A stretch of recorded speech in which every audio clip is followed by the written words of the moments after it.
এক বুজুর্গকে জিজ্ঞাসা করছিল যে আল্লাহ নবী সাল্লাল্লাহু আলাইহি সাল্লাম তসবিহ ব্যবহার করতেন, যে আমরা যে তসবিহ গুনি, তখন উনি চমৎকার উত্তর দিছে যে শোনো বাবা, তসবিহ তো ব্যবহার করে সে যে আল্লাহকে ভুলে যায়, ফলে তসবিহ হাতে থাকলে এই তসবিহ তারে আল্লাহর কথা মনে করায় দেয়, তখন সে আবার পড়ে, আবার ভুলে যায়, আবার তসবিহ দেখলে মনে পড়ে।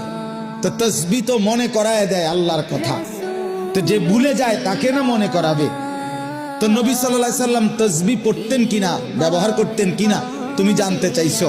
আগে তো তুমি বলো নবী সাল্লাল্লাহু আলাইহি সাল্লাম আল্লাহকে ভুলতেন কখন?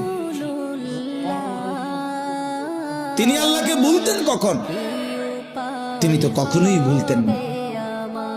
কানা রাসূলুল্লাহ সাল্লাল্লাহু আলাইহি ওয়াসাল্লাম ইয়াযকুরুল্লাহ ফি কুল্লি আহইয়ানিহি। আম্মা জান আয়েশা রাদিয়াল্লাহু তাআলা আনহা বলেন, আল্লাহর নবী সাল্লাল্লাহু আলাইহি সাল্লাম সর্বদা